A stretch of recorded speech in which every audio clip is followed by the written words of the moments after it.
Stop guessing where is safe, stop listening to fearmongers. Let's look at the raw numbers. According to the latest Global Peace Index, the United States ranks 132nd in safety. That is below Brazil. That is the reality. Not opinion, not politics, not what some talking head on cable news wants you to believe.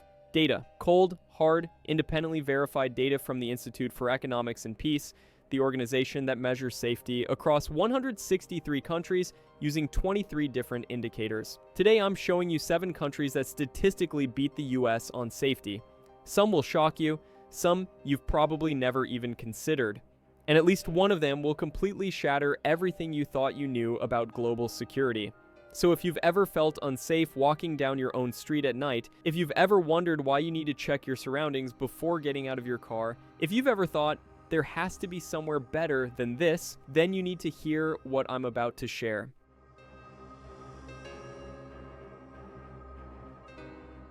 Let's begin with number 7, Argentina, rank 47. That puts Argentina 85 spots safer than the United States. 85. Let that sink in for a moment. Now I know what you're thinking. Argentina? The country that's been in economic freefall for decades? The place where inflation makes your head spin and the peso loses value faster than ice cream melts in the Buenos Aires summer? Yes, that Argentina. And here's where we need to make a critical distinction that most people completely miss. Economic instability is not the same thing as physical danger. Your wallet might be in danger from inflation, but your life is statistically safer here than in most US cities. Let me explain what this actually means on the ground. Argentina's crime statistics, particularly violent crime, are significantly lower than comparable US cities. The homicide rate in Buenos Aires is approximately 4.6 per 100,000 people. Compare that to major American cities. St. Louis sits at 64.9, Baltimore at 58.2, Detroit at 41.4, and even mid-sized cities like Milwaukee clock in at 20.3 per 100,000. Walk through Palermo or Recoleta at midnight, and you'll see something remarkable. People actually doing it. Families, elderly couples, solo women. The restaurant scene doesn't even get started until 10 p.m. The streets are alive, vibrant, and safe. But here's the nuance. Argentina does have petty crime. Pickpocketing exists. Phone snatching happens, especially in tourist areas. This is street crime, not violent crime. This is opportunistic theft, not life-threatening danger. The distinction matters enormously. In the US, you worry about armed robbery, carjackings, home invasions with weapons, active shooter situations in public spaces. In Argentina, you worry about keeping your phone in your front pocket and not flashing expensive jewelry on the subway. These are not equivalent threats. The other factor that drives Argentina's safety rating is something Americans rarely think about: social cohesion. Despite economic challenges, Argentine society maintains strong family structures, community ties, and social safety nets that prevent the kind of desperation-driven violence you see in economically depressed American cities. When the economy collapsed in 2001, Argentines didn't turn on each other. They organized. They created alternative currencies, barter networks, community kitchens. The social fabric held. And for expats, there's another layer of safety that the data doesn't fully capture. Foreigners are generally left alone. You're not a target. You're not seen as a threat. You're just another person in a city that has seen it all and isn't impressed by much anymore. The cost of this safety, learning to navigate economic volatility, and accepting that your purchasing power will fluctuate with currency chaos. But if the choice is between a stable currency and being able to walk safely at any hour, Argentina proves that many people will choose the latter. Now, if Argentina surprised you, let's head to a country that does safety so quietly, so boringly well, that most people forget it even exists. Uruguay, rank 50. Uruguay ranks 82 spots safer than the United States, and it does so without making any noise whatsoever. This is the country that journalists lazily call the Switzerland of South America. And for once, the cliche actually fits. Uruguay is boring, gloriously, beautifully, safely boring. No coups, no cartels, no political extremism that tears societies apart. Uruguay just quietly goes about its business, maintaining stable democratic institutions, progressive social policies, and a safety record that makes its larger neighbors look chaotic by comparison. The homicide rate in Uruguay is approximately 8.5 per 100,000, which sounds higher than Argentina until you remember that the US national average is 6.3, but that number is heavily skewed by rural areas. Urban America, where most people actually live, is far more dangerous. And Uruguay's rate has been steadily declining while America's has been climbing. But numbers don't tell the full story of what safety actually feels like. Montevideo, the capital, has a rhythm that Americans who move there describe as disarmingly normal. You can jog along the Rambla at dawn. You can sit in a cafe with your laptop visible through the window. You can use public transportation without that low-grade anxiety that something might happen. Parents let their children walk to school, alone, without tracking apps or constant check-ins, because that's just normal there. The country abolished its military dictatorship in 1985 and has since built one of the most stable democracies in the hemisphere. They legalized marijuana, not because of chaos, but because of a calculated public health approach. They have universal healthcare. They have a functioning social safety net. They have a middle class that isn't being hollowed out. All of these factors create a society where people don't feel desperate, and people who aren't desperate don't resort to violence. For Americans considering an exit strategy, Uruguay offers something unique. You can stay in the Americas, maintain similar time zones for business, fly back to the US in under 11 hours, and do all of this while living in a place where safety is the default, not the exception. The beaches rival anything in Southern California. The wine country in Canelones competes with Napa. The steak is world class. And through it all runs this undercurrent of stability that feels, to Americans arriving from the chaos, like finally being able to exhale. The trade-off: Uruguay is expensive by Latin American standards. It's not a budget destination, and it's small, with limited career opportunities in specialized fields. But if your priority is safety, stability, and staying relatively close to home, Uruguay delivers in ways that surprise people who've never considered it. Speaking of countries people misjudge based on outdated perceptions, let's talk about a place where American propaganda and actual reality exist in completely different universes. Vietnam. Global Peace Index rank 41. Vietnam ranks 91 spots safer than the United States, and I can already hear the cognitive dissonance crackling in your brain. Vietnam? The country America literally went to war with? The place burned into the American consciousness as a symbol of conflict and chaos? That Vietnam? Yes, modern Vietnam. Not the Vietnam of your grandfather's war stories or Hollywood movies, the Vietnam that exists right now, today, in 2026. Here's the reality that will melt your brain. Violent crime against foreigners in Vietnam is almost non-existent. It is statistically one of the safest places in Asia, and by extension, one of the safest places on Earth. The homicide rate is approximately 1.5 per 100,000 people. That's less than a quarter of the US rate. Street crime exists primarily in the form of bag snatching from motorbikes in tourist areas, but violent robbery, armed assault, home invasions, extremely rare. Hanoi and Ho Chi Minh City are safer than virtually every major American city. Saigon's District 1, the main tourist and expat hub, has a violent crime rate that would make it the safest neighborhood in cities like Chicago, Philadelphia, or Los Angeles. You can walk through the old quarter of Hanoi at 2 a.m. alone, and the biggest danger you face is tripping on uneven pavement or getting hit by a motorbike whose driver is also busy eating pho while driving. Women travel solo through Vietnam constantly. They ride motorbikes alone at night. They walk through parks after dark. They do all the things that would be considered risky behavior in many US cities without giving it a second thought. But why is Vietnam so safe? Several factors converge. First, extremely strict gun control. Civilian firearm ownership is virtually non-existent. Second, a strong police presence and swift justice system that doesn't tolerate violent crime. Third, and this is crucial, a cultural emphasis on community harmony that makes public violence socially unacceptable in ways Americans struggle to understand. Vietnamese society is collectivist. Your reputation, your family's reputation, your standing in the community, these matter more than individual grievances. This creates a powerful social pressure against the kind of random violence that plagues American cities. There's also the economic factor. Vietnam's economy has been growing at 6 to 7% annually for years. There's opportunity. there's upward mobility. Young people believe their lives will be better than their parents' lives. That optimism creates social stability in ways that economic stagnation and decline destroy it. For expats, Vietnam offers something extraordinary. You can live in a bustling, dynamic, modern Asian city with world-class food, incredible culture, fast internet, efficient infrastructure, and a cost of living that's a fraction of comparable US cities, all while being safer than you've ever been in your life. The challenge? The language barrier is real. The climate is intense, hot and humid for much of the year. The pollution in major cities can be rough, and the government is authoritarian, which creates friction for people who want to openly criticize the system.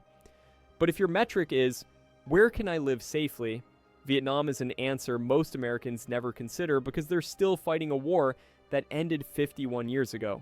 Now, if Vietnam feels too foreign, too far, too different, let me show you the easy mode option that requires almost no cultural adjustment at all. Costa Rica ranks 93 spots safer than the United States, and it does so while being close enough to Florida that you can fly there in 2.5 hours. This is the country that abolished its military in 1948 and redirected that funding into education and healthcare. Think about that decision. While the rest of Central America was arming itself, fighting civil wars, and descending into chaos, Costa Rica said, "We're not doing this," and built schools instead of barracks. The result? The most educated population in Central America, near universal literacy, a thriving middle class, and a homicide rate of approximately 11.3 per 100,000, still higher than some countries on this list, but dramatically lower than the US urban experience. More importantly, the type of crime in Costa Rica is fundamentally different from what you encounter in American cities.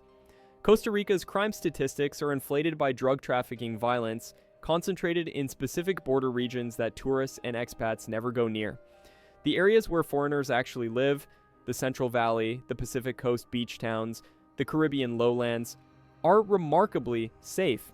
Expats in places like Atenas, Grecia, or the areas around Lake Arenal report crime rates that feel comparable to small-town America in the 1950s. People leave their doors unlocked.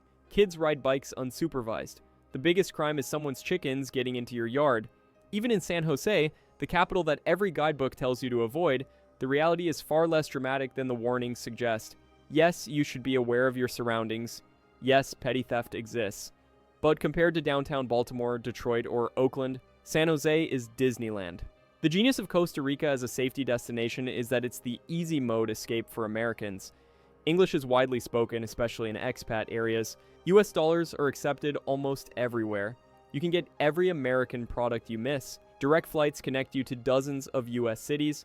Your family can visit without needing visas or complicated travel arrangements. But here's the crucial safety statistic that never makes headlines. Gun violence in Costa Rica is a fraction of what it is in the US. Mass shootings are virtually unheard of. School shootings don't exist. Random gun violence is so rare that when it happens, it dominates national news for weeks. Americans moving to Costa Rica consistently report the same feeling. They didn't realize how much low-grade anxiety they carried about gun violence until they lived somewhere. It simply wasn't a factor. No active shooter drills for their kids, no worrying about road rage incidents escalating to gunfire, no calculating which public events might be targets. The trade-offs? Costa Rica has become expensive, especially in popular expat areas. Infrastructure can be frustrating. Roads are rough, bureaucracy is slow, things take longer than you expect, and the rainy season is genuinely rainy, which wears on people from drier climates. But if your priority is staying close to the US, maintaining an easy escape route, living somewhere with familiar comforts, and doing all of this while dramatically reducing your exposure to violent crime, Costa Rica has been the answer for thousands of Americans who made the move and never looked back. Now let's shift continents entirely and talk about a European country that's become a fortress of safety while the rest of the continent struggles with challenges it doesn't want to acknowledge. Number 3, Poland. Rank 32. Poland ranks 100 spots safer than the United States. 100 spots. That's not a marginal difference. That's a completely different category of safety. While Western European countries like France, Germany, and Sweden have seen their safety rankings slip in recent years due to various social and political pressures, Poland has quietly, methodically, almost stubbornly maintained some of the safest cities in Europe. The homicide rate is approximately 0.7 per 100,000 people. That's nearly 10 times lower than the US rate. Warsaw, Krakow, Wrocław, Gdansk, these are cities where violent crime is so rare that it's genuinely shocking when it happens. Walk through Warsaw's city center at any hour and you'll see something that feels alien to Americans: total normalcy.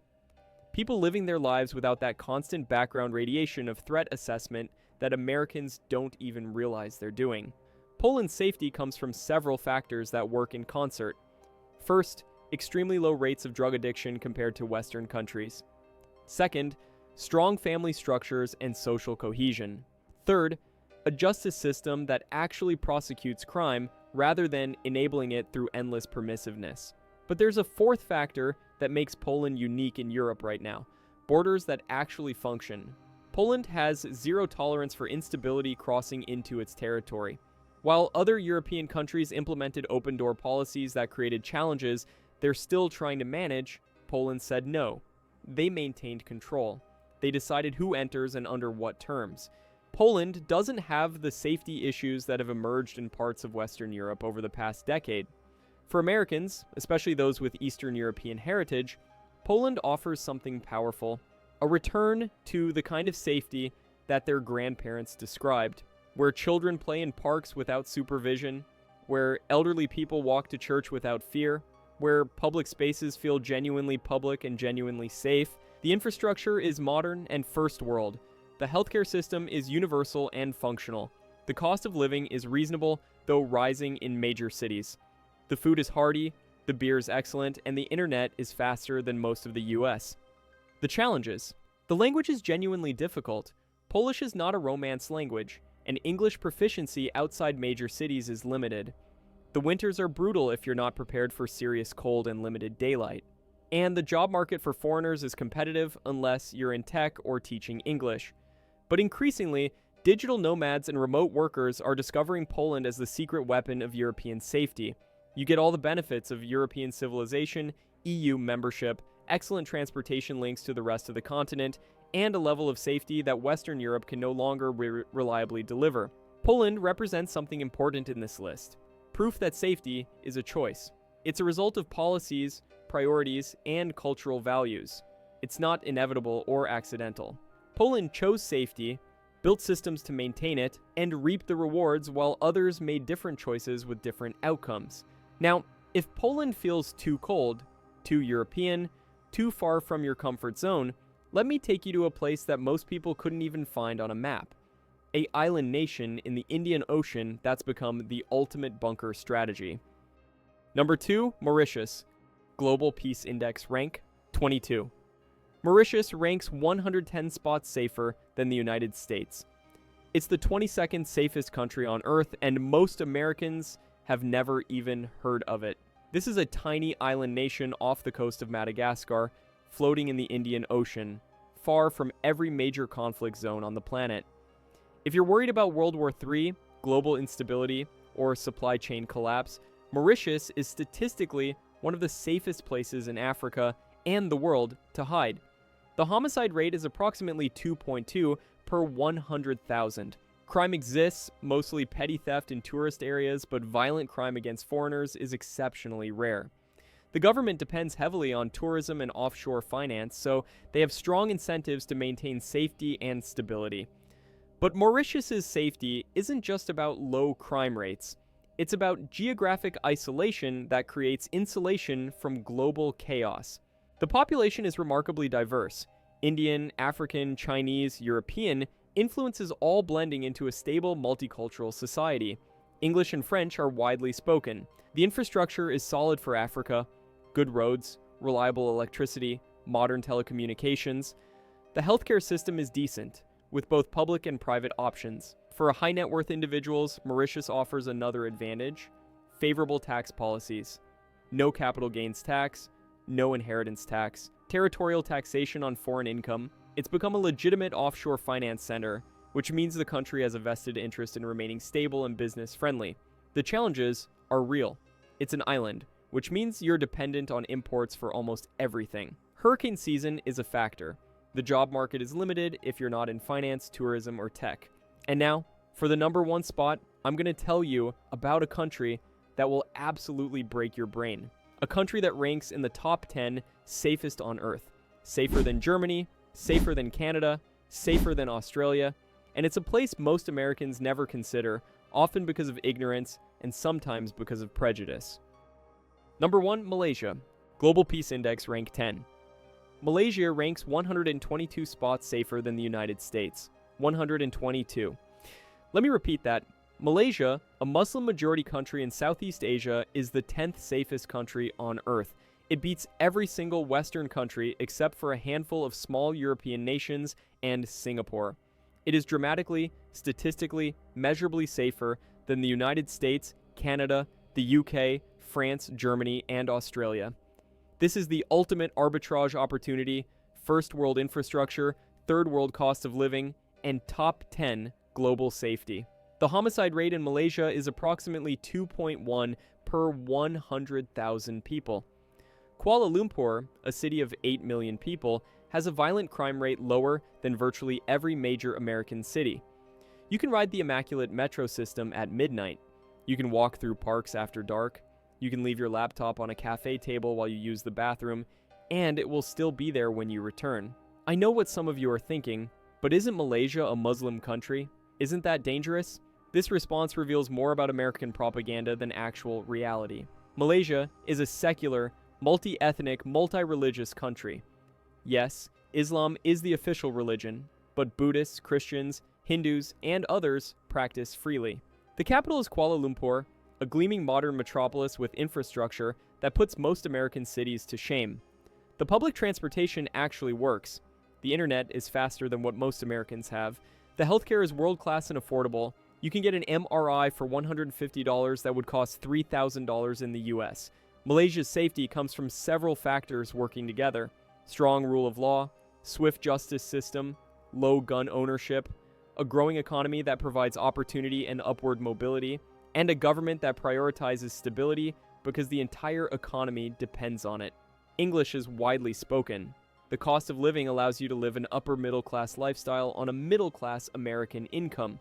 You can rent a modern condo in Kuala Lumpur for $600 a month, eat out every meal for $15 a day, get comprehensive health insurance for $100 a month, live a lifestyle that would cost $8,000 to $10,000 a month in the US for under $2,500. And you do all of this in the 10th safest country on Earth.